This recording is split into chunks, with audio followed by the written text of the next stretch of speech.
சீனாவில் ரோட்டு ஓரத்துல இப்படி ஒரு முடி வெட்டும் கடையா? வீடியோவை ஸ்கிப் பண்ணாம பாருங்க. இந்த மாதிரி தகவலை தெரிந்து கொள்ள நமது சேனலை சப்ஸ்கிரைப் பண்ணிக்கோங்க. வணக்கம் மக்களே, இன்னைக்கு நம்ம பார்க்க போற விஷயம் என்னன்னா, பொதுவா சீனானாலே டெக்னாலஜில பின்னி எடுப்பாங்கன்னு நமக்கு தெரியும். ஆனா அங்க ஒரு சின்ன சந்தில ரோட்டு ஓரத்துல இருக்கிற ஒரு முடி வெட்டுற கடையில நடக்கிற விஷயத்தை பார்த்தா நீங்க ஆச்சரியப்படுவீங்க. ஒரு சின்ன இடத்துல இவ்வளவு சிஸ்டமேட்டிக்கா வேலை நடக்குதுன்னு பாருங்களேன்.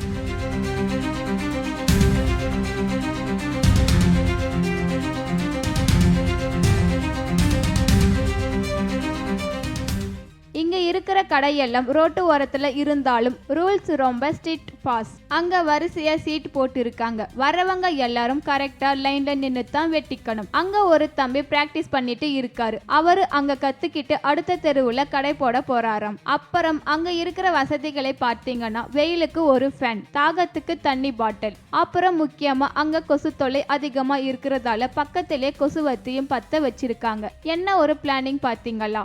அங்க இருக்கிற எல்லா கருவிகளும் ரீசார்ஜபிள் டைப் தான். அதனால கரண்ட் போனாலும் கவலை இல்லை. முடி வெட்டும் போது போர் அடிக்காம இருக்க ஒரு ஸ்பீக்கர்ல பாட்டும் ஓடுது. விலை விஷயத்துக்கு வந்த ஒரு ஹேர் கட் பண்ண 10 RMB வாங்குறாங்க. அதாவது இன்னைக்கான இந்திய ரூபாய் மதிப்பு 130 ரூபாய். கலரிங் பண்ணணும்னா 25 RMB வாங்குறாங்க. அதாவது இன்னைக்கான இந்திய ரூபாய் மதிப்பு 327 ரூபாய். ஆனா ஒரு முக்கியமான விஷயம் என்னன்னா, அங்க முடியை வாஷ் பண்ண மாட்டாங்க. வெறும் கட்டிங் மட்டும் தான். முடி வெட்டி முடிச்சதும் அந்த ஹேர் ப்ளோயர் வச்சு ஒரு கிளீன் பண்ணுவாங்க பாருங்க.